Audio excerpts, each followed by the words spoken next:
My name is Chloe and I started my small business back in 2021. I sell a variety of things like stickers, keychains, and any like polymer clay items. So since I'm still a full-time student, I started running my business as a hobby, but now I probably call it a part-time job. So the topic I wanted to talk about today was my advice on how to start your own online handmade business. Whether you're passionate about crafts or looking to turn your hobby into a business, this video is for you. I'll be sharing tips, product and branding ideas, and growth tactics to help you get started and succeed. As a disclaimer, I am not formally educated in marketing or entrepreneurship in any of those ways. I'm simply just sharing my experiences so that maybe you can learn from my mistakes and take my advice as like a guideline so you can avoid the mistakes that I made when I first started. To begin, handmade products offer a personal touch that mass-produced items can't. Each item that you hand make is slightly unique, making customers value the story behind each item. In a world where interactions are becoming more online, such as online shopping, social media, and online education, and working from home, people are willing to pay more for items that are handcrafted with care and skill. Buying handmade items also means you're supporting small business owners and artisans, which I think makes people feel good about in today's world of large corporations and this mass production age.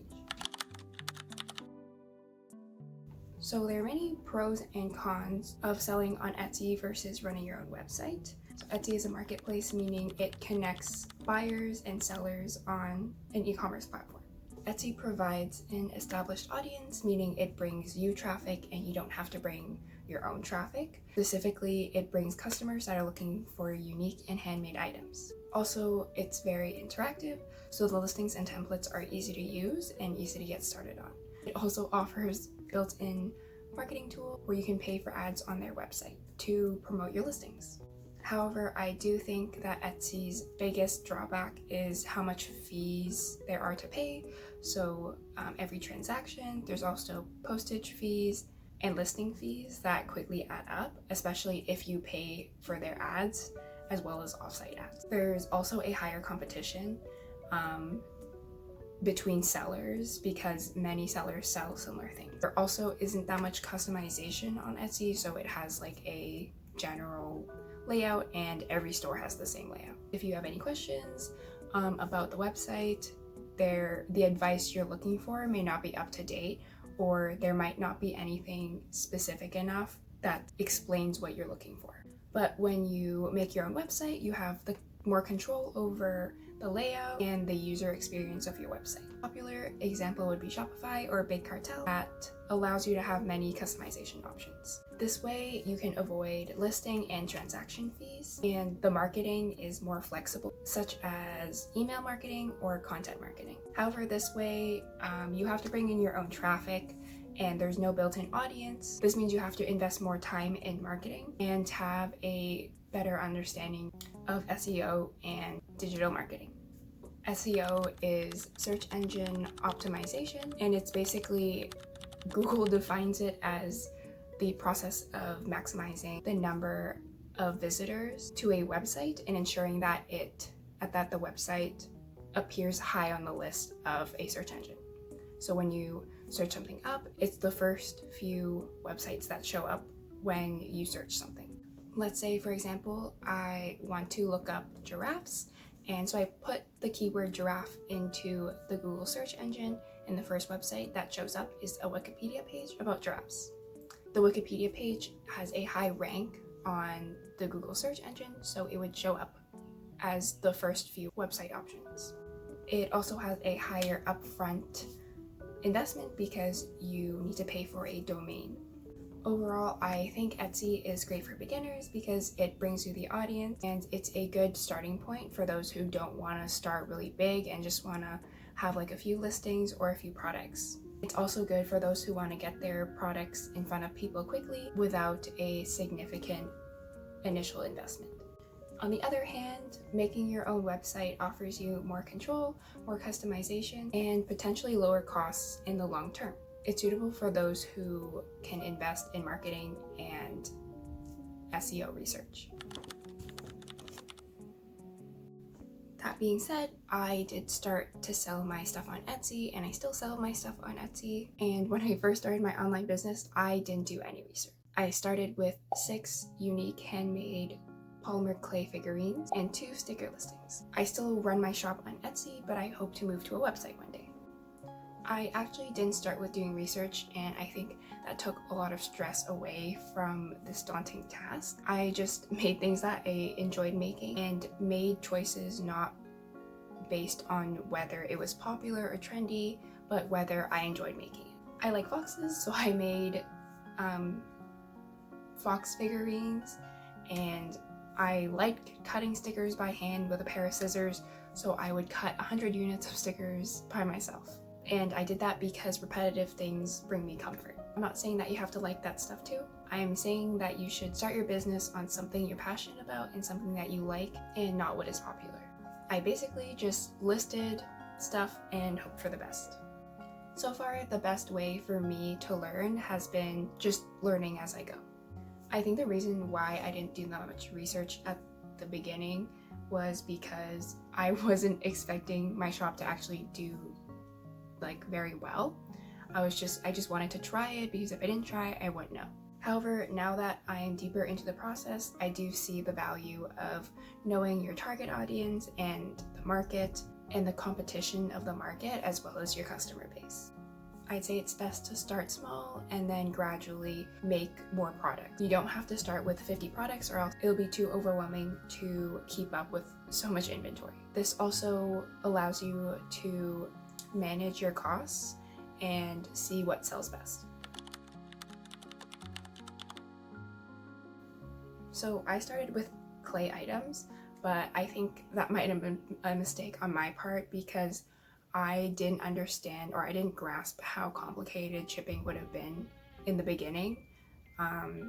I didn't know that you had to take into account so many factors into shipping, such as dimension, the material of your product, and the cost of packaging, and there's so many other different factors that go into shipping costs that I didn't know about. It also depends where it's coming from and where it's going. And there's simply so many types of shipping options that made it complicated for me to execute properly. I think selling small handmade items is probably the best way to start. This can be stickers, jewelry, accessories, and cards are a great place to start. There's also a whole market for digital products, so you don't actually have to ship anything physical out. The customer will simply buy a digital download version of what you're selling. So things that I've seen have been digital planners, crochet or sewing patterns, digital notes, any printable files, custom logos I see a lot. These items are easy to design and they have a low risk and low initial investment. If I were to restart my business, I think I would start with stickers because they're thin, they're paper, I can just send them in regular stamp and mail, and it's really easy. I have moved on to manufactured items such as keychains. When it comes to manufacturing, I think it takes a lot of trial and error. You have to think about choosing a good manufacturer, and this is also applicable to other items such as your own custom journals, washi tape, and plushies. Manufacturing custom art, I think, has a bigger learning curve, and you have to take a larger risk because you're putting the responsibility of making the product into someone else's hands. I find that a lot of manufacturers have a minimum order quantity that's usually pretty high, so you have to buy more units in order to buy from them. So for example, a minimum order quantity of 25 keychains is going to be more expensive than a company who has no minimum order quantity. So you can buy as many as you want, and you can start with one if you just want to test your design. Overall, manufacturing does have a upfront investment, and depending on your manufacturer, your product may not come out the way that you like.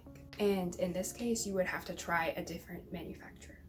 In terms of pricing range, I think I've had more success with products that range from more affordable to more expensive.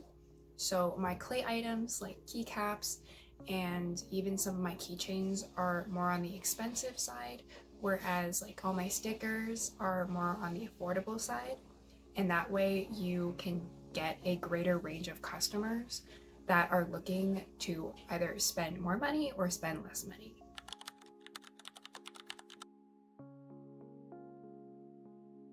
So when I'm looking at a brand, my eye is drawn to organic shapes and a nice color palette and a overall cohesive theme. It's just what makes them more memorable. Shops that have a specific color palette or maybe like a cute logo or mascot is what makes me remember them.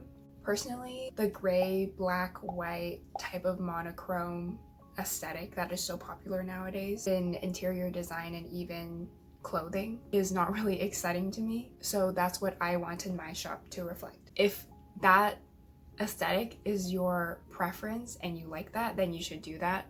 My opinion doesn't matter. Don't subscribe. Obviously, my shop is really into pastels or like the blues and the pinks and the purples, but recently I've been into green.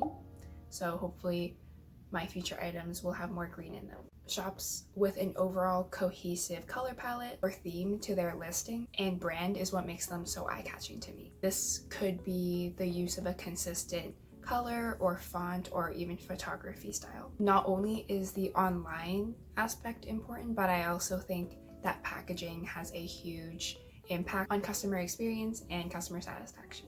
I know that when I open a business or when I open a package from a small business, they put so much love and care into their packaging and it makes it feel like I'm opening a gift. So when I design my own packaging, I keep that experience in mind because I want to recreate that experience for my customers. Obviously, if you're first starting your small business, I don't think packaging has to be your first priority, but I think it should be an important aspect further down the line. Overall, I think creating a visual, cohesive identity across your products and your packaging and even your online presence is important when creating a memorable brand aesthetic. So I started posting my stuff on Instagram, and back then I just posted drawings, and then I realized that it didn't have much of a purpose to post my drawings other than I liked to draw. But I wanted to do more, which is why I opened my shop. So I then started a TikTok really recently actually, and now I use both in tandem. This is so I can advertise my stickers and my art on 2 social media platforms, and now I also use YouTube.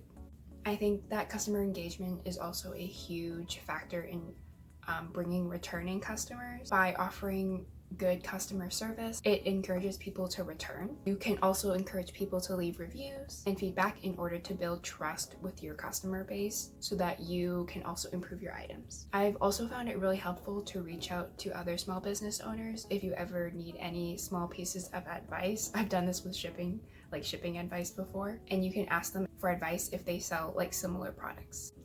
Nowadays, I even use AI to help grow my small business. It helps me manage and create my listings on Etsy. Specifically, I use Etsy Check, and not sponsored, but it is a paid platform. It's an online tool that helps me with the Etsy SEO. I didn't start prioritizing SEO until this year, and I never really took it seriously, but it's actually a great way to grow your business. It provides a niche finder to help you come up with product ideas that will help you sell based on customer interest with low competition. It also has title, tag, and description generators to help you come up with important keywords to help your store show up higher in the Etsy search. In my opinion, the tag generator I think is my favorite part because you just put in the item that you're making and the tool will generate a list of tags that are related to your product and provides details based on the competition and search volume of the product you're trying to sell. Lower competition and higher search volume is what you're looking for, and that's what the tool provides. So over the last few years, I found that starting my own business has been incredibly rewarding, but it's important to remember that it's not an easy feat and to remind yourself to be patient and persistent. So I thank you for watching this video, and I hope you found it helpful. Let me know in the comments if you have any questions or topics that you would like me to cover in the future. Thanks for watching and good luck with your creative business journey.